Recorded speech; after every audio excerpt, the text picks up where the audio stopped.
죽음은 부활을 향한 문이다라는 제목으로 부활이 역사적인 사실일 때 성경이 성경된다. 죽음은 부활을 출산한다는 내용으로 하나님의 은혜를 구하는 시간을 갖겠습니다. 현대인들은 그 어느 때보다 치열한 그 생존 경쟁에 내몰려져 있습니다. 초경쟁 사회라고도 말을 많이 합니다. 우리 많은 사람들은 계절의 변화를 느끼지 못하고 세상을 살아간다 합니다. 왜냐하면 너무 쫓기는 삶을 살다 보니까.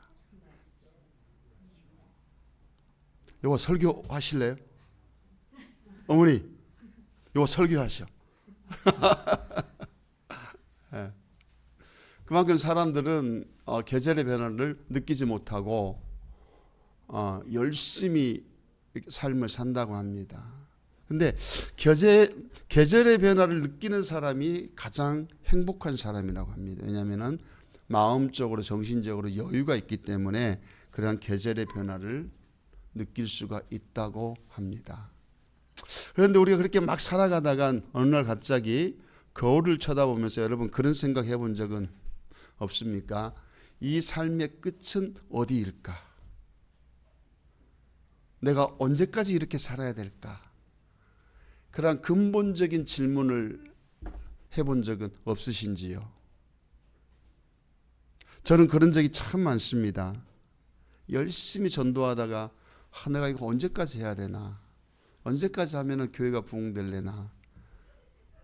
끊임없는 그런 근본적인 질문에 내 자신을 노출시키면서 하나님의 은혜를 구하고 또 하나님과 깊은 관계를 맺은 적이 참 많습니다. 인생은 죽음이라는 두 글자가 모든 것을 다 앗아간다고 많은 사람들은 생각합니다. 그래서 죽음 앞에 사람들은 두려워합니다. 벌벌 떱니다. 어떤 썸네일을 보니까 이러한 것들이 있더라고요. 죽을 때 가져갈 수 없는 세 가지가 있다 합니다. 첫 번째가 아등바등하면서 모아놓았던 자산, 즉 물질이죠. 그것은 절대 가져갈 수가 없다 합니다. 또 한 가지가 인생을 갈아서 쌓아놓았던 나의 커리어, 명예, 또 가져갈 수 없다 합니다. 또 한 가지는 한평생 잘 갖고 놓았던 먹고 싶은 거 먹지 않고 마시고 싶은 것들 마시지 않고 잘 가꾸었던 다이어트를 통해서 잘 가꾸었던 내 몸. 이건 죽음 이후에는 가져갈 수 없는 것들이라고 표현하고 있었습니다. 저는 이 썸네일을 보면서 많은 생각을 했어요. 그렇다. 우리의 죽음이라는 것은 지금 이 세상에서 우리가 누리고 있고 또 아둥바둥하면서 쌓아놓았던 또 내 인생을 갈아서 만들어 놓았던 것들이 물거품이 다 되어버리겠구나. 그러면서 그 썸네일에서 한 가지를 딱 주목했습니다. 죽음 이후에도 가져갈 수 있는 것은 추억이다. 그 추억은 하나님과의 어떤 관계 속에서 만들어졌던 그런 추억들. 하나님과 나와의 어떤 소통을 통해서 이루어 놓았던 그 무엇들, 그러한 추억들, 그러한 열매들은 죽음 이후의 세계에도 가져갈 수 있다는 것입니다. 세상 사람들은 죽음을 삶의 종결로 표현합니다. 마침표라고 생각합니다. 죽음은 삶의 끝이야. 그래서 사망이라는 그 단어 앞에 남녀노소 지고하를 막론하고 두려움과 절망을 느낍니다. 그런데 성경은 죽음은 부활을 향해 달려가는 문이라고 정의하고 있습니다. 죽음은 부활을 준비하는 하나님의 작품이라고 말하고 있습니다. 부활은 죽음의 문턱을 통과할 때에 주어지는 참된 축복이다. 가장 큰 축복이다. 이렇게 성경은 말씀하고 있다는 사실입니다. 이 부활이라는 이 사실은 기독교인들이 또 성도들이 또 사도들이 자신들의 어떤 믿음의 삶을 위로하고 안위하고 또 그걸 합리화시키기 위해서 만들었던 것이 아닙니다.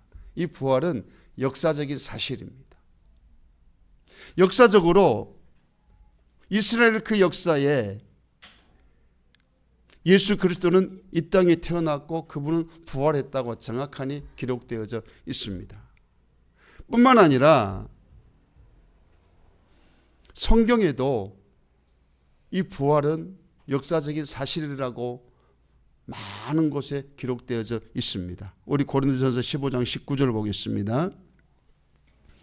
자, 우리 같이 읽습니다. 시작. 만일 그리스도 안에서 우리가 바라는 것이 다만 이 세상의 삶뿐이면 모든 사람 가운데 우리가 더욱 불쌍한 자이리라. 사도 바울은 부활이 없다면 이 세상에서 가장 불쌍한 사람이 성도라고 말하고 있습니다. 성도들의 삶은 철저하게 부활이라는 소망 위에서 세워져 가는, 부활이라는 초석 위에서 만들어져 가는 아름다운 삶의 여정이라는 것입니다. 그게 성도의 삶이라는 것입니다. 역설적으로 이 말씀은 그만큼 그리스도인들은 세상과 타협하지 않고 세상을 거스려서 세상 속에 하나님의 사람으로 세워져 가는 그러한 삶을 추구하고 있다는 것을 말씀해 주고 있습니다. 저와 여러분은 끊임없이 우리의 삶의 방향이, 우리의 삶의 길이 끊임없이 부활이라는 소망을 품고 살아가는다는 사실입니다. 부활은 그리스도인들이 인위적으로 믿음에 괜찮아요. 네. 괜찮아요. 아이들이 있는 게 얼마나 복입니까? 지금 신기합니다. 괜찮아요. 네. 가만히 두세요. 네. 인위적으로 만들어 놓았던 그런 단어가 아닙니다. 자신들의 믿음을 합리화시키고 명분화시켜서 우리는 죽음 그 이후의 세계를 바라보고 살아 라고 자기 스스로가 자기 자신들을 이렇게 계속적으로 암시하는 그러한 것이 부활이 아니라는 것입니다. 만약 부활이 역사적인 사실이 아니라면 성경의 모든 기록들이 허구이고 허상이고 거짓입니다. 부활을 믿지 않았던 자유주의 신학자들은 이렇게 이야기합니다. 성경에서 이성으로 추론할 수 없는 모든 내용들은 다 제거하라고 이야기합니다. 하나님 말씀을 공부했던 신학자들입니다. 그들은 철저히 성경을 이성적으로만 접근해요. 논리적으로만 그걸 풀어내려고 합니다. 그러다 보니 어떻게 죽은 사람이 살아날 수 있어? 이것은 허상이야. 허구야. 이거는 성경에서 제외돼야 돼. 라면서 그들은 부활을 믿지 않는 목사요 또한 신학자라는 사실입니다. 근데 사도 바울은 부활하신 주님을 목격한 사람이 500명이라고 이야기하고 있습니다. 그리고 그 사람들이 시퍼렇게 지금도 살아있다고 사도 바울은 말씀하고 있다는 사실입니다. 고린도전서 15장 4절에서 6절 보겠습니다. 자, 우리 같이 읽습니다. 장사 지낸 바 되셨다가 성경대로 사흘 만에 다시 살아나사 대바에게 보이시고 후에 12제자에게와 그 후에 500여 형제에게 일시에 보이셨나니 그 중에 지금까지 대다수는 살아있고 어떤 사람은 잠들었으며, 일시에 보이셨다는 저 말씀은 한 사람이 환상이나 꿈이나 뭐 그런 것을 통해서 부활하신 주님을 만난 게 아니고 동시에 한 장소에서 500명이라는 그 사람이 부활하신 그 주님을 보았다고 바울은 증명하고 있습니다. 그때 바울이 복음을 전할 때, 바울이 예수 그리스도를 증거할 때, 그때도 예수님 부활하신 그 예수님을 목격한 그 사람들이 살아있었다고 바울은 말하고 있다는 사실입니다. 지금까지 대다수는 살아있다. 지금까지라는 것은 바울이 복음을 전할 때까지 부활하신 그 주님을 목격했던 500명 중에 대다수가 살아있었다는 사실입니다.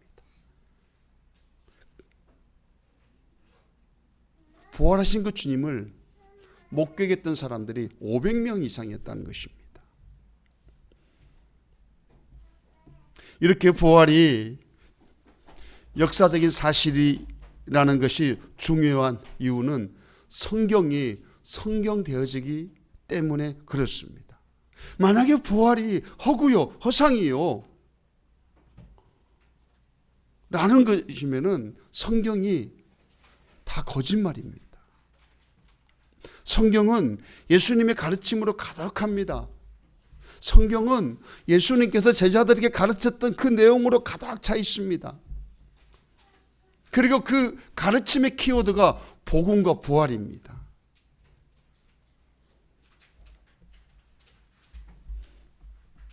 부활이 역사적인 사실일 때에 예수님이 하나님의 아들로서 우리에게 가르쳤던 모든 성경의 내용들이 사실로 증명되어진다는 사실을 여러분이 깨달으시기를 주의 이름으로 간절히 축복합니다. 로마서 1장 4절 봅니다. 자, 우리 같이 읽습니다. 성결의 영으로는 죽은 자들 가운데서 부활하신 능력으로 하나님의 아들로 선포되셨으니 곧 우리 주 예수 그리스도시니라. 예수님이 하나님의 아들이라는 저 주장, 우리의 죄를 사하셨다는 약속들은 부활이 역사적인 사실일 때만 가능한 것들입니다. 부활이 그 누군가가 기독교를 기독교로 만들기 위해서 만들어냈던 한 단어였다면은 성경도 다 거짓말입니다. 성경도 다 허상이고 허구입니다. 그러나 부활이 사실이었기 때문에 예수님이 하나님의 아들로서도 존재할 수 있는 것이고, 또한 성경의 모든 내용들이 성경으로서의 그 가치를 인정받을 수가 있다는 사실입니다. 로마서 4장 25절 한번 보겠습니다. 자, 우리 같이 읽습니다. 예수는 우리가 범죄한 것 때문에 내줌이 되었고 또한 우리를 의롭다 하시기 위하여 살아나셨느니라. 예수님이 십자가에 죽으신 것은 저와 여러분의 죄 때문이십니다. 그걸로서만 끝나버렸다면은 저와 여러분은 의롭게 되지를 못합니다. 우리를 의롭게 하기 위하여 그가 부활하셨다는, 그가 살아나셨다는 겁니다. 만약 예수님이 십자가에서 죽는 걸로 끝났다, 그러면 저와 여러분은 부활에 대한 소망이 없기 때문에 그걸로 끝입니다. 죄사함 받는 걸로 그냥 끝입니다. 그 이상은 없습니다. 그런데 우리를 의롭게 하기 위하여 예수님이 다시 살아나셨습니다. 저와 여러분이 의로운 사람으로서 이 땅을 살아갈 수 있도록 하기 위하여 예수님이 살아났다는 사실입니다. 부활은 단순한 기적이 아닙니다. 십자가가 실패가 아니라는 것을 하나님이 친히 인정하는 인류 최대의 사건이라는 것입니다. 부활은 복음이 복음되게끔 확증해주는 하나님의 선포입니다. 그렇다면 이 부활이 어떻게 이루어지는가? 부활은 죽어야 살아나는 원리가 바로 부활입니다. 죽지 않고는 부활할 수가 없는 거예요. 실패하지 않고는 성공할 수가 없는 겁니다. 몸이 아프지 않고는 건강해졌다고 우리는 말할 수가 없는 겁니다. 반드시 아픔이 있을 때에 그 아픔이 아픔으로 끝나버리면 그건 절망이요. 그건 엄청난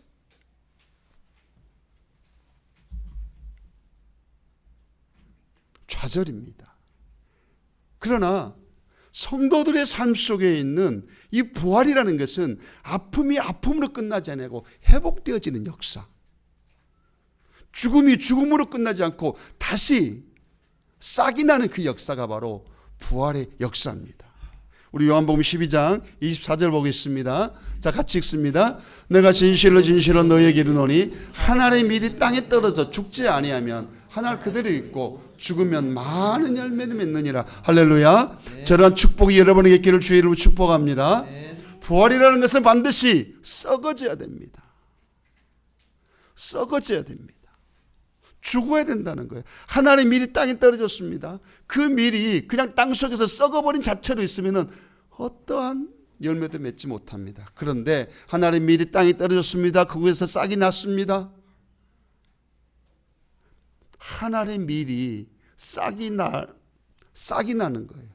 새 생명으로 태어나는 거예요. 다시 부활하는 거예요. 그래 될 때 그곳에 많은 열매가 맺혀진다는 사실입니다. 믿지 않는 이 세상 사람들은 그냥 썩어지고 맙니다. 그 자체로 끝나버려요.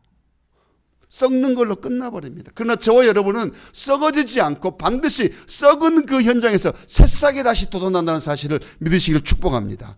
그러므로 여러분의 삶 속에 아픔이 있습니까? 고난이 있습니까? 고통이 있습니까?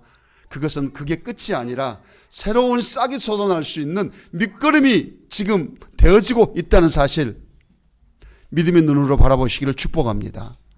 그게 우리의 신앙의, 그게 부활의 신앙입니다. 그게 부활의 소망을 가지고 이 땅을 살아가는 성도들의 삶의 현장이라는 사실입니다. 여러분들 건강에 지금 아픔에 지금 노출되어 있습니까? 하나님은 여러분의 건강을 그렇게 두지 않을 겁니다. 어떤 수단과 방법을 통해서, 어떤 방법을 통해서도 아픔의 그 현장을 하나님은 다시 치료하여서 그곳에서 다시 새살이 돋아날 수 있도록 반드시 새 생명으로 거듭날 수 있도록 만들어가 주실 겁니다. 그게 우리의 믿음이라는 거예요. 여러분의 남편이 속을 썩힙니까? 여러분의 자녀가 여러분을 아프게 합니까? 삶의 현장이 여러분에게 고통을 줍니까? 그걸로 끝나지 않습니다. 왜냐고요? 예수 그리스도가 부활의 첫 열매가 되셨기에 저와 여러분도 반드시 내 삶의 작은 것들부터 부활을 경험하고 우리 영원한 부활을 향해 우리는 전진하고 있기 때문에 그러합니다. 성도들의 부활은 죽음 이후에만 주어지는 축복이 아닙니다. 부활은 우리의 일상의 삶 속에서도 작동되어지는 영적인 원리라는 사실입니다. 일상의 작은 죽음들을 통해서 나의 보편적이고 일반적인 작은 삶의 아픔들을 통해서도 저와 여러분은 많은 부활을 경험합니다. 여러분의 마음속에 교만함이 있습니다. 그 교만함을 십자가로 죽이십시오. 그 또 교만함을 십자가로 해결하십시오. 해결되어진 그곳에 새로운 싹이 나기 시작할 겁니다. 그 새로 나기 시작하는 그 싹은 평화요, 평강이 하나님의 은혜요, 또한 여러분의 삶을 새롭게 빚어가는 놀라운 역사가 일어날 겁니다. 여러분에게 삶의 욕심이 있습니까? 그 욕심을 십자가로 다스리십시오. 그 욕심을 십자가로 하나하나 끊어내십시오. 그래야 할 때에 욕심의 그 자리가 하나하나 무너지면서 그리스도의 십자가의 그 평화가, 그리스도의 그 십자가의 은혜가 여러분을 지배하기 시작할 겁니다. 그때부터 내 삶이 조금씩 변화되어집니다. 그러면서 나와 관계 있는 모든 것들이 아름답게 보이기 시작하고 그 아름답게 보이는 그 삶의 현장을 통해서 하나하나 삶의 열매가 주어진다는 사실입니다. 여러분들이 용서하지 못하는 그 누군가가 여러분의 삶의 현장에 있습니까?